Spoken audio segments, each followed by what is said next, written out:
Hi everybody and welcome to the Mental Toughness and Body Show. My name is Rob Evans and I'm your weight loss coach, health strategist and internationally published author, helping take your life and your business, your health, fitness, mindset and body from where you are right now to where it is that you want to be. And today we're going to talk about mindset, and you can probably tell it's the indicator in my car. I am in the mobile studio today.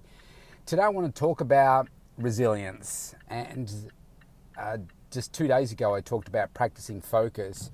I think it's really important that we look for opportunities to practice our resilience as well, because mine is really being tested at this moment. So the reason that I'm in the car is I'm returning from hospital from seeing my daughter yet again. So if you're a long-term listener, you'll understand what's going on. If you're a first-time listener, then let me just fill you in a little bit. My daughter's got some ongoing health concerns.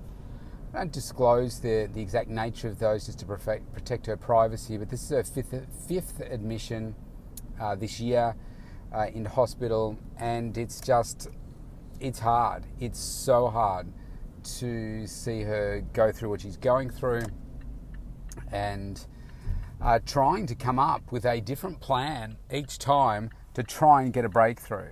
But we're making zero progress in that aspect at the moment, and just keeping on pushing through, trying to just throw out a whole bunch of seeds, I say, in terms of different ideas, trying different strategies, and just hoping that one sticks and one fertilizes and one gets some change. Right now, we're getting none of that, but that doesn't mean we stop. We keep going. Sorry, just having a drink of water. Now, that's the first part of the resilience. Because what I need to do, a turnaround trip where I'm heading back home right now, the turnaround trip is about 2 hours. Now, I've got to keep the rest of the household functioning. I've got to keep serving my clients. I've got to take care of my other daughter as well so that she doesn't get lost in all of this. And that's really tough when you take out, just 2 hours of travel, not to mention the time that is spent there. So take 2 hours of travel today, take 4 hours of being there. So 6 hours of my day is gone.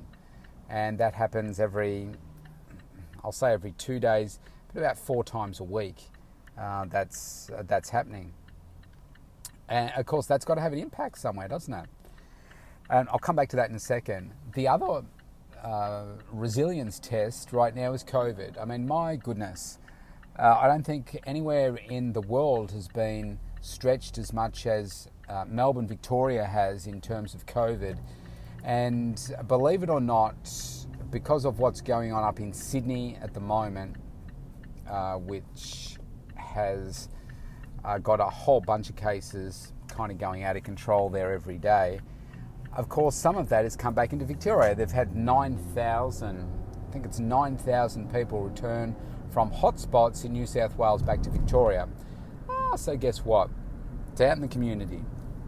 So they're discussing right now, at the time of recording this, I don't know the exact details, but at the time of recording, the Victorian government is discussing how many days we're going to go into lockdown for as of midnight tonight. Whether it's 3 days, 5 days, 7 days, whatever it is. Now, whatever number they come up with, we know it's going to be extended, because Victoria's never said, okay, here's the time, and then it's over. It always gets extended. So this will be our 5th lockdown, and just the growing impact that it's having on people's mental health. I see it through my clients. We're winter here as well. I'm seeing more clients drop away, more people struggle. I had a conversation with a client just at the end of last week, where I said to her, it looks like we're heading for another one. And she says, if we have another lockdown, she thinks it'll break their business. And it's like, wow, this is a business that's successful, but it's relying on people going into their shop and doing those things. That would be devastating. I mean, you only have to see the number of empty factories and empty showrooms and stuff around my region to indicate just how tough some people are doing it. Like, really tough. And that's not to mention the calls that are going to mental health lines, etc., etc. The impact it's having on kids. I mean, COVID's having an impact on my daughter that's in hospital. That hasn't helped her. My other daughter as well. She's pretty strong. She's doing pretty well. She actually preferred, we were talking about a lockdown yesterday. I said, look, there's a chance we could go back into lockdown. They went back to school today.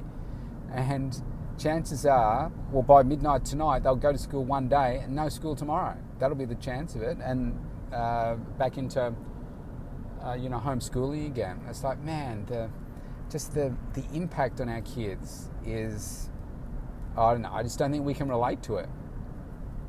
So it's tough. It's tough out there. But for me, personally, it's the fifth time. We've done it 4 times before. If you haven't perfected it by now, you should be perfecting your lockdown experience by now, knowing what exactly you're going to do.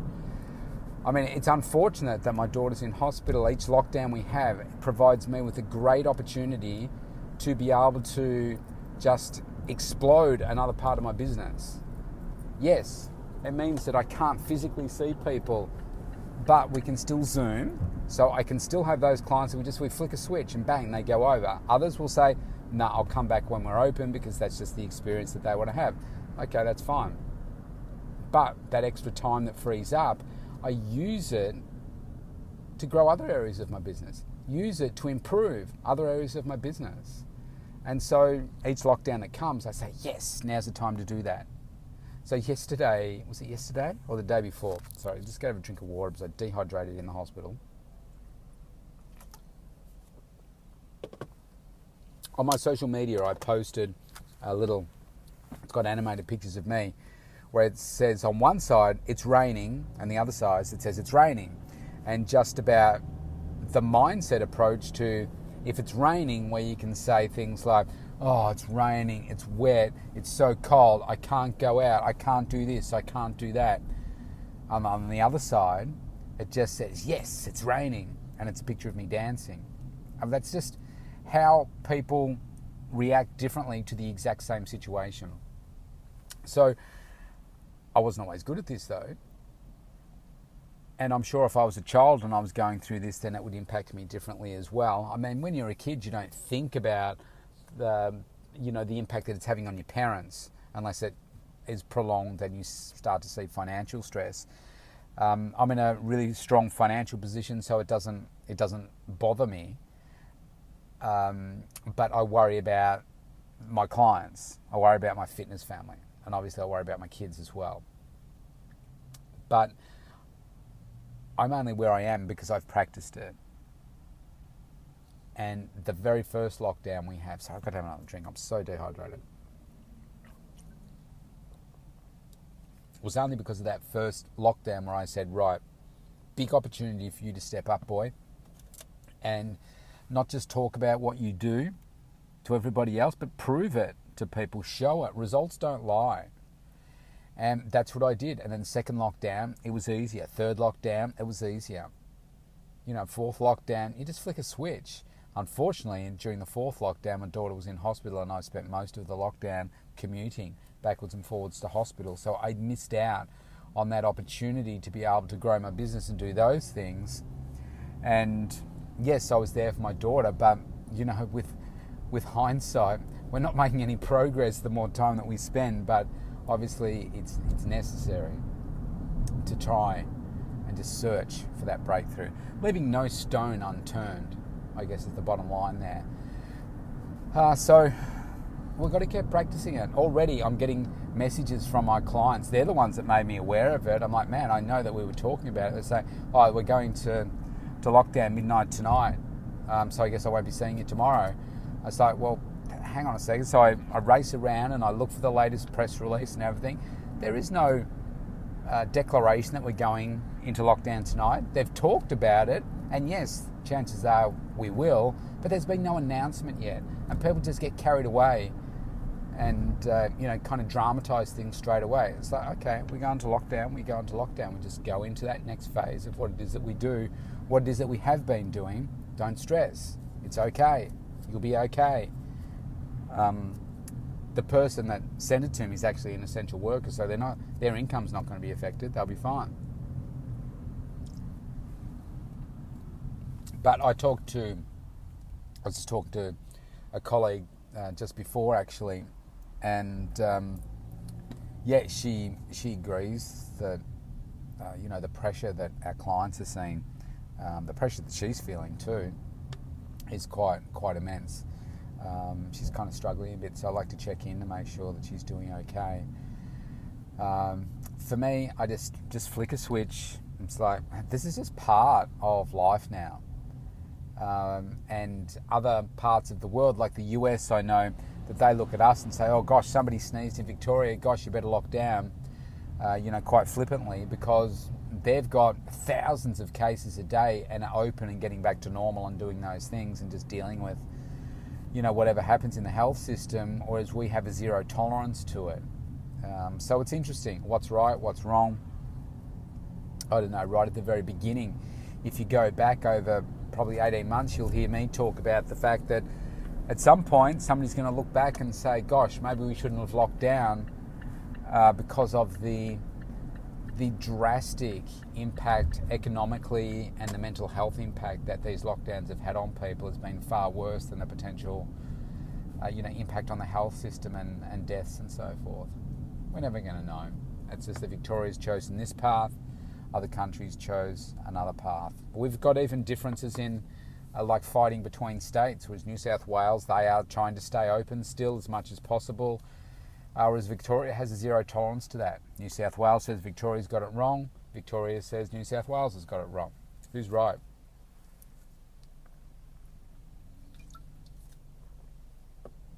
The point is, we don't have the ability to make those decisions. If people are choosing to lock us down, then we have to live with the consequences. But isn't that like with so many things in our life? They're outside our control. We can never control what those things mean, but we can always control what those things mean to us. And so if you attach anxiety, pain, suffering to being locked down, or some other stressful event that happens in your life, then that's what you're going to live. If you attach growth, learning, opportunity to it, what does that mean? That's excitement.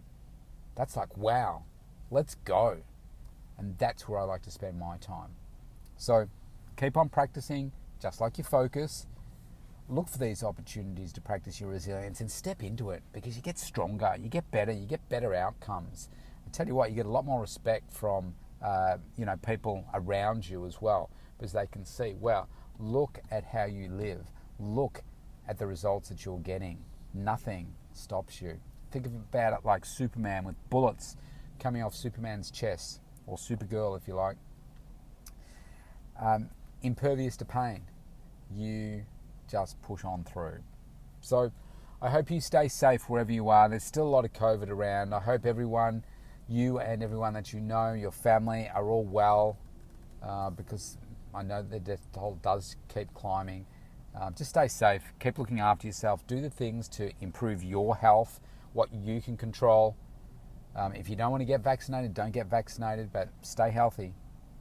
And if you want to connect with me, you can go to thementaltoughnessandbodyshow.com, opt in for that free consultation. Let's start a conversation and let's make 2021 your best year yet. See you tomorrow.